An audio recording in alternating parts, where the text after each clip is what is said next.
On April 3, 2008, Texas Child Protective Services carried out one of the largest child protection raids in American history. Over the course of a single day, 468 children were seized from the Yearning for Zion Ranch, a 1,700-acre compound operated by the Fundamentalist Church of Jesus Christ of Latter-day Saints, or FLDS. The official justification for the raid was suspicion of widespread child sexual abuse orchestrated by the community's self-proclaimed prophet, Warren Jeffs. But once state authorities and medical investigators began examining the children, they discovered something that would shock the medical community worldwide. Hidden beneath the familiar headlines of polygamy and child marriage was something even more disturbing, a genetic catastrophe more than 150 years in the making. Dr. Theodore Tarby, a pediatric neurologist in Arizona, had already spent years tracking a mysterious pattern of severe birth defects emerging from one community alone, Colorado City, Arizona, and its twin settlement Hilldale, Utah, the spiritual home of the FLDS. What he was seeing should not have been possible. A disease so rare it normally appeared in only 1 out of every 40 million births was surfacing again and again within the same small cluster of families. The condition was Fumarase deficiency, an autosomal recessive metabolic disorder that strips the brain of essential energy production. Children born with it experience catastrophic developmental delays. Many never walked, never spoke, and suffered relentless seizures from infancy. In most places in the world, a physician could expect to see perhaps one case of Fumarase deficiency across an entire lifetime of practice. But inside the FLDS, the condition was appearing with terrifying regularity, 1 in every 79 births. The truth would emerge slowly. This wasn't a coincidence, and it wasn't simply bad luck. It was a predictable, inevitable result of a closed religious system where marriage assignments were dictated by leaders, where intermarriage between a handful of worthy bloodlines was not only permitted but encouraged, and where any attempt to marry outside the fold meant exile. For over a century, a deliberate social experiment in reproductive control had quietly been creating one of the most alarming genetic disasters ever documented in North America. As state custody workers cataloged the children taken from the ranch, they began to encounter a pattern of profound disability, developmental stunting, and medical neglect. What was at first viewed as an isolated case of religious extremism was increasingly understood as something broader. A warning about what happens when ideology is allowed to override biology and when faith leaders assume control over the most basic human inheritance, our DNA. Over the next 28 minutes, we'll examine how a community's obsession with purity created a medical emergency that changed child protection law, altered how doctors approached genetic isolation, and left generations of children carrying the consequences of decisions made long before they were born.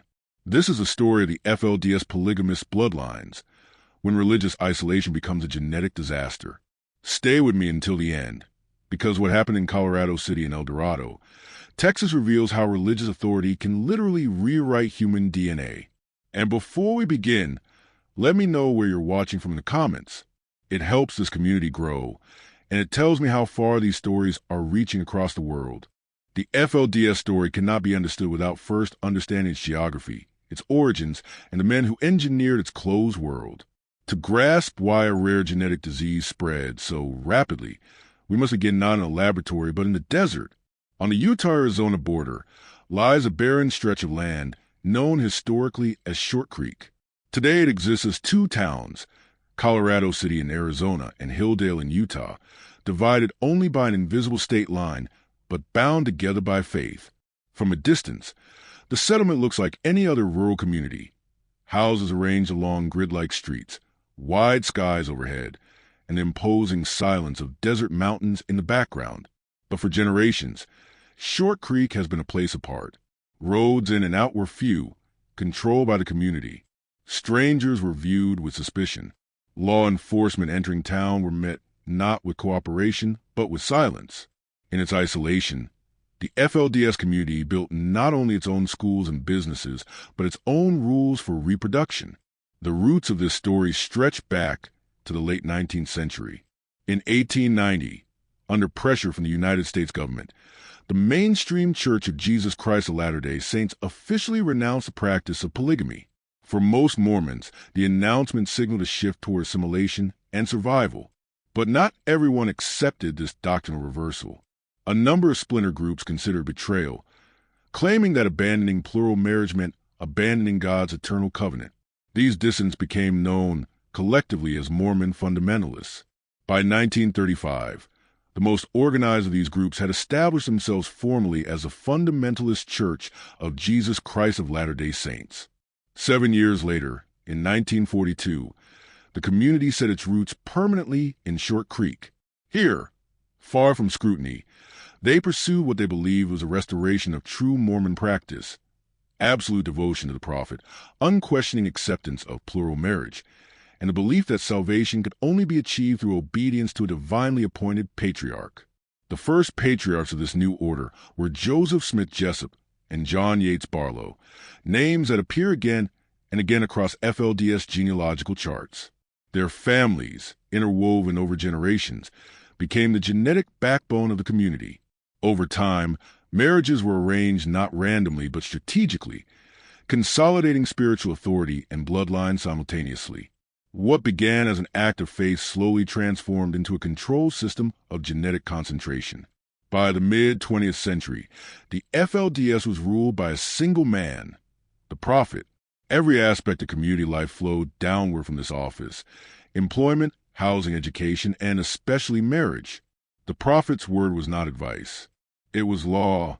When Rulon Jeffs assumed the role of prophet in 1986, he expanded the system of arranged marriages dramatically, often assigning teenage girls to much older men he deemed worthy. When he died in 2002, his son Warren Jeffs inherited not only his religious authority, but his power over the genetic destiny of the community.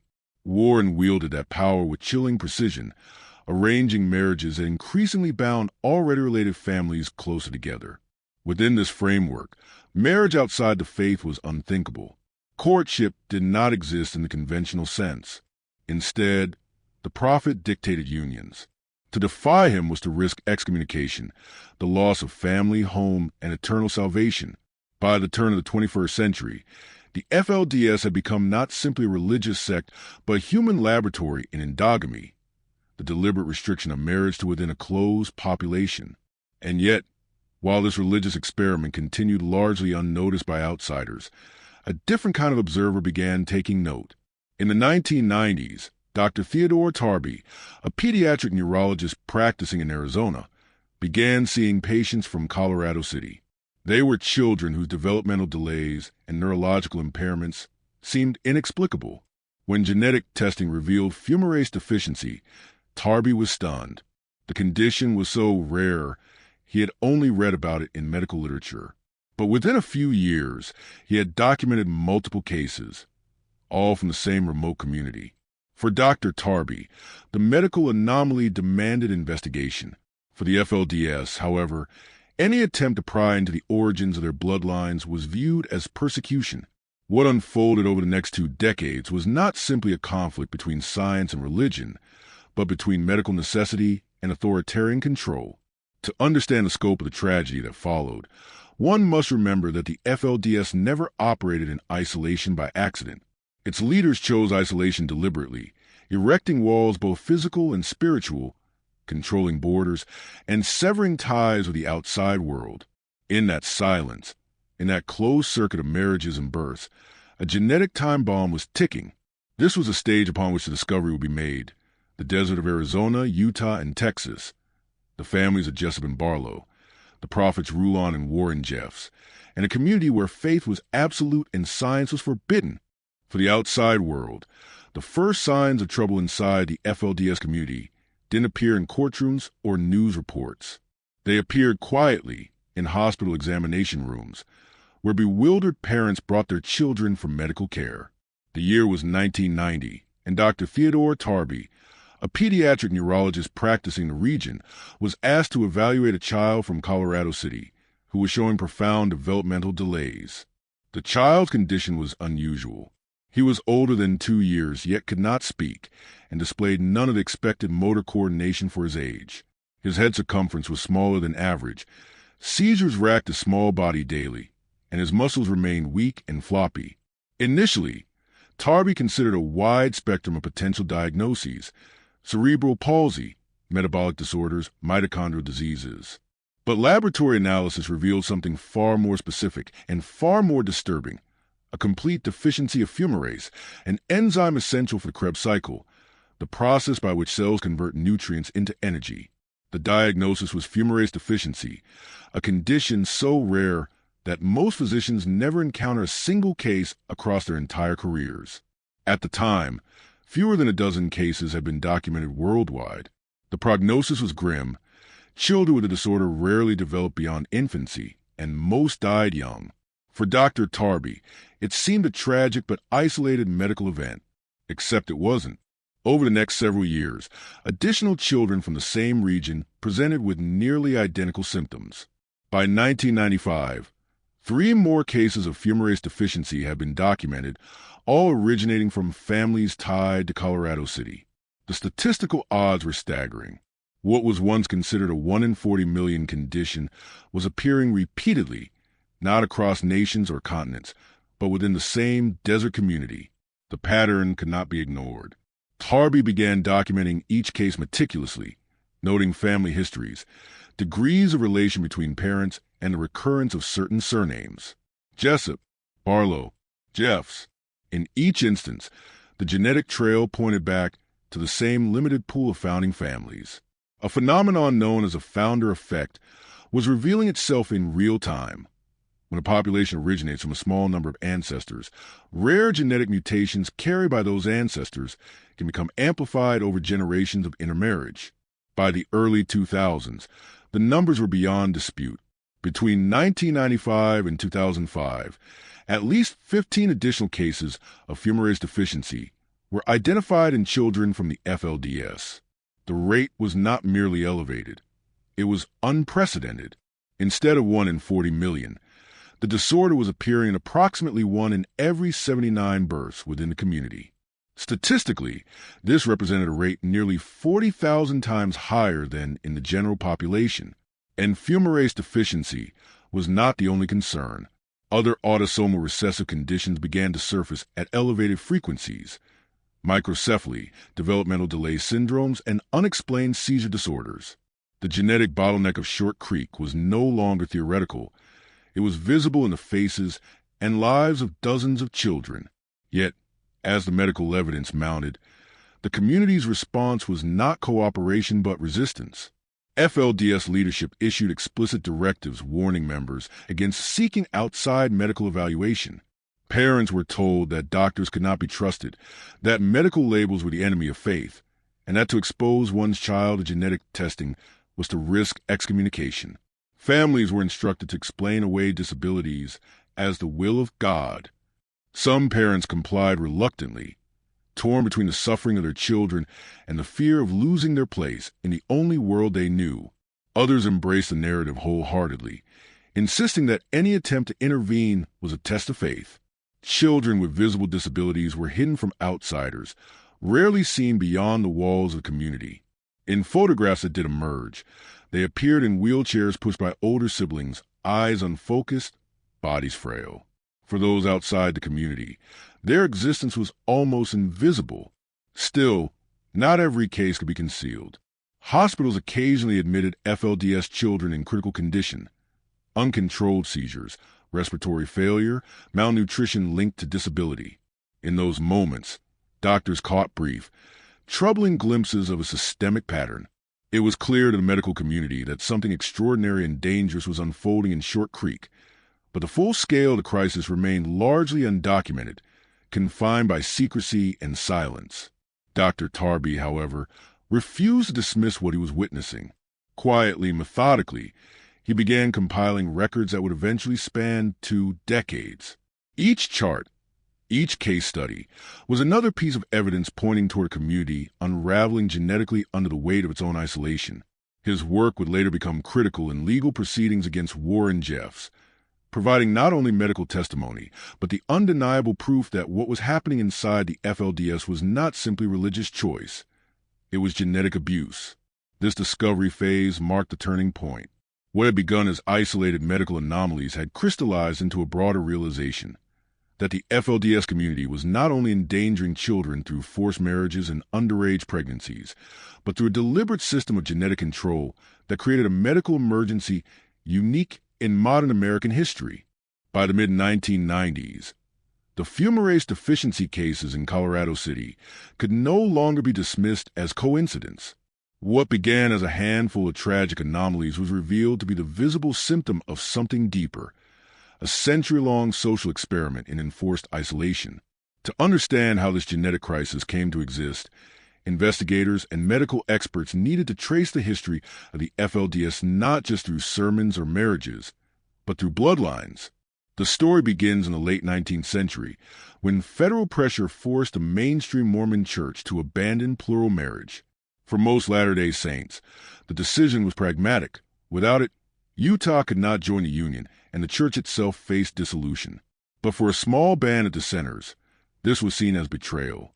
These men and women vowed to keep the principle alive at any cost. Among them were Joseph Smith Jessup and John Yates Barlow, names that would anchor the community's genealogical charts for generations. By 1890, these families had begun to intermarry. Their children, grandchildren, and great-grandchildren would repeat the same pattern generation after generation. By the 1920s, the gene pool had narrowed to roughly 13 family lines. By the 1950s, marriages between first and second cousins had become increasingly common. By the 1980s, the coefficient of inbreeding, the measure of how genetically related individuals in a population are, had reached 0.03, a level comparable to small, isolated island populations. When Rulon Jeffs rose to power as prophet in 1986, this genetic bottleneck became institutionalized. Under his leadership, marriages were assigned to consolidate both loyalty and lineage. Families considered worthy were rewarded with multiple wives, while dissenting families risked losing marriage rights altogether. After his death in 2002, his son Warren Jeffs intensified the system. Warren not only arranged marriages, but strategically reassigned wives and children, deliberately concentrating bloodlines around a handful of patriarchal families. In genetic terms, this was not random intermarriage. It was a controlled narrowing of diversity. The result was catastrophic. Fumarase deficiency, an autosomal recessive condition, requires that both parents carry the defective gene. In most populations, the odds of two carriers marrying are infinitesimal. But in the FLDS, where 3/4 of the community descended from just two men, the odds were magnified exponentially. The founder effect had transformed a vanishingly rare mutation into a recurring tragedy. In 2005, geneticists analyzing DNA from FLDS families confirmed the extent of the relatedness. Family trees revealed that in some cases, children were the product of unions between double first cousins, meaning they share both sets of grandparents. The accumulation of harmful mutations in such a closed population is known as genetic load. And in Short Creek, that load had become visible in dozens of children. For doctors like Dr. Theodore Tarby, the implications were staggering. "This is the highest concentration of a rare genetic defect I've ever seen," he remarked in interviews. Other specialists agreed. Dr. Vinod Narayanan, a child neurologist studying the same population, described the FLDS case as a living laboratory of how endogamy can devastate human health. Anthropologists like Dr. Janet Benyon added a social dimension, noting that genetic decline was not accidental, but a predictable outcome of authoritarian marriage control. Investigators soon discovered that the FLDS had kept meticulous genealogical records, not for medical purposes, but for spiritual accounting. These records, combined with medical files, created a paper trail that revealed the scale of the crisis. By 2008, state officials reviewing the raid at the Yearning for Zion Ranch confirmed what doctors had long suspected. This was not a small problem confined to a few families. It was systemic. Genealogical records showed that 75% of the community's members could trace their lineage directly to either Jessup or Barlow. Medical files from Tarby and others documented more than 20 cases of fumarase deficiency, with many additional cases of related disorders. DNA studies revealed levels of genetic relatedness typically only found in royal dynasties or remote island tribes. Birth defect registries recorded disproportionate rates of developmental disability compared to surrounding counties. These medical realities were compounded by the social structure of the community. Health care was deliberately limited. Midwives, rather than physicians, oversaw most births. Preventive care was non-existent. Education was tightly controlled, with textbooks censored to remove any conflicting perspectives. Employment was structured around community-owned businesses, ensuring economic dependence on the prophet's goodwill. Within this environment, dissent was nearly impossible. Marriage assignments were made directly by the prophet. Refusal could mean exile. Bloodline tracking was used not for medicine but for spiritual record-keeping, ensuring that only certain families were deemed worthy of multiplying. In effect, Warren Jeffs had become not just a spiritual leader but a genetic architect, shaping the reproductive destiny of thousands. Experts called to examine this crisis emphasized its broader implications. Dr. Mark Shurtleff, who served as Utah's Attorney General and consulted with geneticists, described the FLDS case as a medical emergency disguised as a religious practice. Medical anthropologists compared the situation to European royal houses, where centuries of intermarriage produced genetic disorders like hemophilia. The difference, they argued, was scale. The FLDS crisis was unfolding in real time in the United States under the direction of a living leader. What made the FLDS case so alarming was not only the suffering of the children affected, but the systemic way in which suffering had been normalized. Parents were told to view disabilities as God's will. Children who could not walk or speak were hidden, often cared for by siblings with little to no medical support. To outsiders, the existence of such children was almost invisible. But to doctors who saw them firsthand, the evidence was overwhelming. By the early 2000s, the evidence had become impossible to ignore.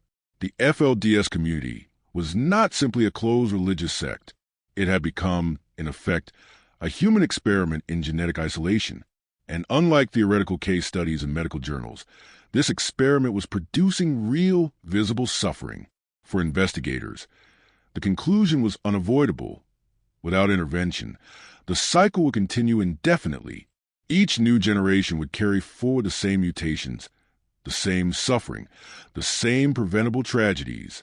The question was no longer whether the FLDS had a genetic crisis. It was whether the outside world would act before the damage became irreversible. By the early 2000s, the FLDS community had become more than a medical concern. It was a legal emergency. Reports of child marriages, sexual abuse, and systemic neglect were beginning to surface with greater frequency. Yet authorities in Arizona and Utah, long hesitant to intervene in Short Creek, faced a dilemma: how to prosecute crimes occur within an insular religious community where silence was the rule and evidence was scarce. In 2005, both Arizona and Utah launched joint investigations into allegations of child sexual abuse and unlawful marriages within the FLDS. Investigators quickly realized that the structure of the community itself obstructed justice. Law enforcement officers attempting to interview residents were met with blank stares and rehearsed denials. Documents were hidden. Witnesses recanted under pressure from religious leaders. Yet behind the walls of the community, Warren Jeffs was consolidating his power. Jeffs had assumed control in 2002 after the death of his father, Rulon. Where Rulon had been authoritarian, Warren was absolute. He claimed divine authority over every aspect of life, declaring himself the sole conduit of God's will. His word dictated employment, housing, and even the most intimate details of family life. More than any of his predecessors, Warren Jeffs exercised total control over marriage assignments. He reassigned wives, banished husbands, and decreed unions between teenage girls and older men. What the outside world saw as sexual abuse, Jeffs portrayed as sacred covenant. In 2006, after multiple complaints and testimonies from former members, Warren Jeffs was placed on the FBI's 10 most wanted list. He was charged with arranging the marriages of underage girls and was accused of orchestrating sexual abuse on a scale unprecedented in modern religious sections. His capture later that year in Nevada marked the beginning of a new phase in the legal battle against the FLDS. The defining intervention came 2 years later. In April 2008, the Texas Department of Family and Protective Services executed a raid on the Yearning for Zion Ranch in El Dorado, Texas. Acting on reports that underage girls were being forced into marriage, authorities seized 468 children from the compound. It was the largest child protection action in American history. The scale of the raid drew national attention. Helicopters circled overhead. News cameras captured lines of women in prairie dresses clutching infants, their faces expressionless, as buses transported children to protective custody. The FLDS portrayed the action as religious persecution, but inside courtrooms, a different narrative was taking shape, one supported by medical files, genetic evidence, and first-hand testimony. The raid immediately provoked legal controversy. Critics argued that seizing hundreds of children at once was an overreach, a violation of constitutional protections of religious freedom and parental rights. Civil liberties groups demanded that each child's custody status be reviewed individually, and courts quickly became overwhelmed by the logistical nightmare of holding hearings for nearly 500 children. Yet prosecutors argued that the evidence of systemic abuse justified the scale of the intervention. DNA testing confirmed that numerous underage girls had given birth to children fathered by much older men. Audio recordings recovered from the ranch revealed Warren Jeffs instructing his followers on marriage arrangements, including directives that assigned girls as young as 12 into spiritual unions. The breakthrough, however, was not only in evidence of sexual abuse. It was in medical testimony. Doctors, including Dr. Theodore Tarby, presented documentation showing that the community's closed genetic system had created a health crisis. Charts demonstrating the frequency of Fumarase deficiency and other congenital conditions were entered into the record. For the first time, a court was forced to confront the question: when does reproductive control by religious authority cross into genetic endangerment? Former members provided corroborating testimony. Women who had escaped the community described how Warren Jeffs controlled not only who they married, but when they conceived and how many children they bore. They recalled children with severe disabilities hidden away, rarely spoken of, dismissed as divine punishment rather than as victims of preventable genetic risk. Their accounts aligned with the medical data, painting a picture of deliberate neglect. The result was decisive. In 2011, Warren Jeffs was convicted in Texas of aggravated sexual assault of a child and sexual assault of a child. He was sentenced to life in prison plus 20 years. The court described him not as a religious leader, but as the head of a criminal organization engaged in systemic abuse. Other FLDS leaders faced charges as well, ranging from bigamy to child endangerment. The church's assets, including the Yearning for Zion Ranch, were placed under state control. In custody hearings, many of the children initially seized were eventually returned to their mothers, but always under court supervision, with explicit instructions that they could not be re-exposed to underage marriage or abuse. Perhaps most importantly, the trials established a precedent. Religious freedom could not be used as a shield for practices that inflicted measurable harm, whether through sexual abuse or genetic neglect. The turning of the tide. For decades, law enforcement in Utah and Arizona have been reluctant to confront the FLDS, often citing the difficulty of prosecuting crimes in such a closed system. But the combination of DNA evidence, medical testimony, and survivor accounts made the abuses undeniable. For the first time in over a century, the grip of the FLDS leadership was broken not by internal dissent, but by external intervention. The 2008 raid and subsequent trials marked the beginning of the end for Warren Jeffs' empire. While the FLDS did not disappear overnight, its authority structure collapsed, its properties were seized, and its prophet would spend the rest of his life behind bars. What remained was a community struggling to recover, and a medical legacy that would continue to haunt survivors for generations. The conviction of Warren Jeffs in 2011 brought a moment of closure, but it did not resolve the crisis he left behind. The FLDS community, stripped of its leader and many of its assets, entered a period of disarray. For hundreds of families, the end of Jeffs' authority was not the end of their suffering. It was only the beginning of rehabilitation. One of the most urgent challenges was medical. Dozens of children, long hidden from view, now required sustained treatment for genetic disorders that had gone largely unaddressed. Pediatric neurologists, genetic counselors, and therapists were called in to evaluate children suffering from seizures, developmental delays, and metabolic disorders. Many had never received a formal diagnosis before. For some families, this was the first time anyone explained a condition that shaped their child's life. Genetic counseling became a cornerstone of intervention. Doctors explained autosomal recessive inheritance to parents who had been taught only that disability was God's will. For many, the revelation that their choices, driven by enforced marriages within the community, had amplified genetic risks was both shocking and devastating. Some responded with guilt. Others resisted, still clinging to the belief that medical explanations undermine faith. But gradually, more families began accepting the need for medical guidance. Treatment programs were established to provide specialized care. Seizure medications, physical therapy, and adaptive equipment were introduced into households where children had once been left with little more than improvised care. For families willing to leave the FLDS, state-supported healthcare networks provided resources unavailable within the community. Slowly, the veil of secrecy began to lift, replaced by the slow, painstaking work of care. The collapse of FLDS leadership also triggered social changes. With Warren Jeffs in prison, his authority to assign marriages evaporated. Women who had once been bound to men against their will suddenly found themselves free, legally, if not emotionally. Many chose to leave the community altogether, relocating with their children to nearby towns or safe houses. For those who stayed, property redistribution reshaped daily life. Courts seized FLDS-controlled homes and businesses, transferring assets into a trust that attempted to return property to individual families. Education also began to change. For the first time, children who had been taught only a narrow, censored curriculum gained access to public schools.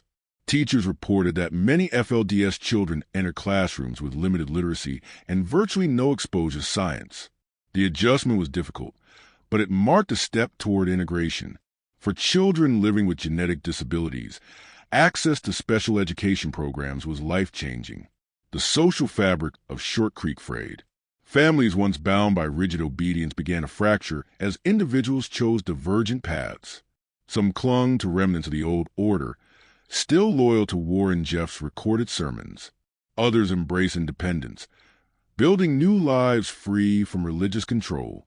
For the first time in decades, plural marriage was no longer the universal law of the community. Beyond the borders of Short Creek, the FLDS genetic crisis reverberated through the medical community. Researchers recognized it as a case study in the dangers of genetic isolation. Medical journals published detailed analyses of Fumarase deficiency within the community, documenting not only the frequency of the disorder, but its social roots. Anthropologists compared the case to historic examples of inbreeding in isolated royal dynasties, noting that the scale and rapidity of the FLDS crisis were unique. Policymakers also took note. The case demonstrated that genetic endangerment could constitute a form of abuse, raising difficult questions for legal and medical ethics. Should reproductive control within isolated communities be treated as a human rights violation? How should doctors respond when religious authority actively suppresses medical care? These debates extended far beyond Utah and Arizona, influencing how governments approach similar groups worldwide. For survivors, the path forward was uneven. Some children, once denied medical care, began to thrive under new treatment regimens.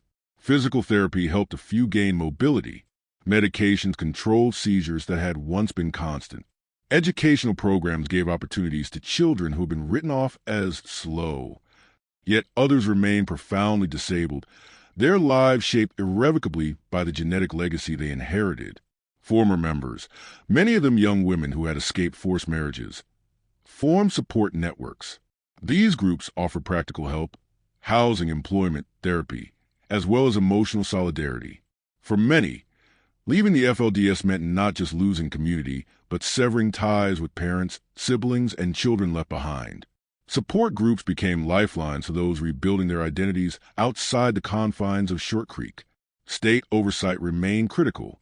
Courts maintained ongoing supervision of custody cases, ensuring that children returned to mothers from the Yearning for Zion Ranch were not re-exposed to abuse.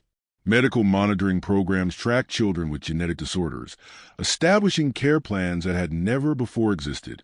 In the eyes of many survivors, the intervention had come too late. But for the next generation, it offered the possibility of something new: choice. The aftermath was not a triumphant resolution. It was a slow, uneven process of reckoning with decades of damage. For every child who gained new opportunities, another remained disabled for life. For every family who embraced freedom, another clung to the remnants of authoritarian faith. The FLDS community had been permanently altered, but its scars would endure for generations. Yet in those scars, medical researchers and child advocates found lessons of lasting importance. The story of Fumarase deficiency in the FLDS was not only about what went wrong. It was about how silence allowed suffering to persist and how intervention, though imperfect, could begin to repair what had been broken. The collapse of Warren Jeff's empire and the exposure of the FLDS genetic crisis did not simply alter one community in the deserts of Utah, Arizona, and Texas. It left behind a legacy that continues to shape medicine, law, and social policy. More than a story of one prophet's crimes, it became a case study in how isolation, ideology, and control over reproduction can alter human destiny. By the 2010s, ongoing studies revealed signs of genetic recovery. As younger generations married outside the community, the coefficient of inbreeding began to decline. Medical researchers tracked the gradual dilution of harmful mutations, confirming that even populations facing severe genetic bottlenecks can recover if diversity is restored. For geneticists, the FLDS case became a critical model for understanding founder effects and the consequences of consanguinity. Academic papers detail the unusually high rates of fumarase deficiency, placing Short Creek alongside remote island tribes and historic royal dynasties as examples of how human choices can reshape genetic landscapes. Medical ethics, too, were reshaped by this case. Physicians confronted the dilemma of treating children while navigating a culture hostile to outside intervention. The lesson was clear: doctors could not remain neutral when ideology caused preventable suffering. The duty to document, report, and advocate became essential tools of medical responsibility. The FLDS trials set legal precedent. Courts affirmed that religious freedom does not extend to practices that inflict measurable harm, whether through sexual exploitation or genetic endangerment. In Texas, reforms to the family code created stronger provisions for identifying abuse linked to reproductive control. Medical reporting requirements were expanded, mandating that unusual clusters of genetic disorders be documented and investigated. Nationally, child protection agencies developed protocols for assessing risks in insular communities, balancing constitutional rights with the state's duty to protect vulnerable populations. Perhaps most importantly, the case reframed the conversation around reproductive rights in authoritarian religious groups. Warren Jeff's genetic program was not framed as accidental consequence, but as systemic abuse. Courts began to recognize that control over DNA, dictating who may marry, who may reproduce, and which bloodlines are considered worthy, can itself be a form of harm. In classrooms and lecture halls, the FLDS story became part of the curriculum. Medical schools used it as a cautionary case study in human genetics. Anthropology courses examined it as a modern example of endogamy. Law schools debated the balance between religious liberty and state intervention. For students, it offered a sobering reminder that the boundaries of science, law, and faith are not abstract. They are lived out in the bodies of children. Survivor testimonies added a human dimension to these lessons. Former FLDS members, including women like Rebecca Musser, spoke openly about how Jeffs dictated not only their marriages but their DNA. Warren Jeffs didn't just control our marriages, he controlled our bloodlines, she said in a 2018 interview. He decided which children would be born healthy and which would suffer. Her words underscored the reality that the genetic crisis was not an accident, but the logical outcome of treating human beings as breeding stock. In the years that followed, foundations dedicated to rare genetic disorders cited the FLDS case as a turning point.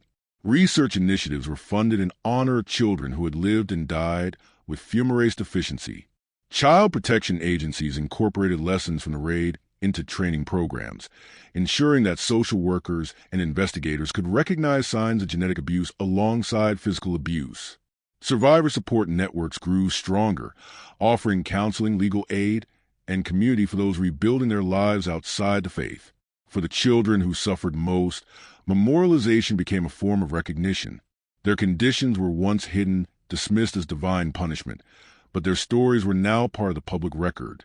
In medical journals, in court transcripts, and in survivor narratives, their lives were acknowledged, not as accidents, but as casualties of a system that prized obedience over humanity. The legacy of the FLDS genetic crisis extends far beyond Short Creek. It raises fundamental questions about the limits of religious authority and the responsibilities of modern societies. What happens when a community claims a right to control marriage, reproduction, and bloodlines? At what point does the state intervene, and at what cost?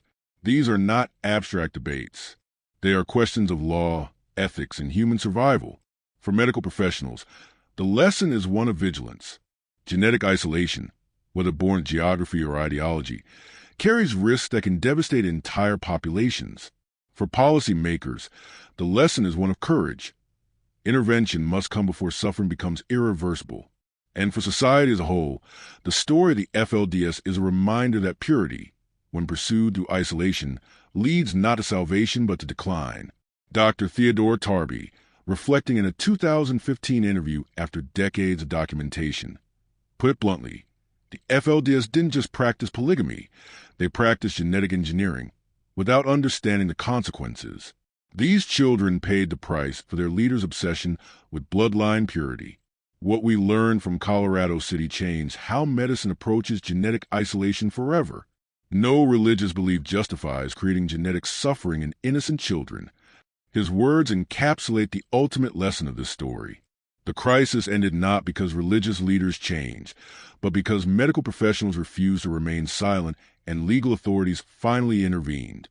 The children of Colorado City remind us of profound responsibility that comes with controlling human reproduction. And as we reflect on this legacy, I want to leave you with one final thought. Isolation does not preserve purity. It creates genetic disasters that destroy the very innocence religious communities claim to protect. If you believe stories like this need to be told, let me know where you're watching from in the comments. Your voice helps keep these histories alive and ensures we never forget the human cost of silence.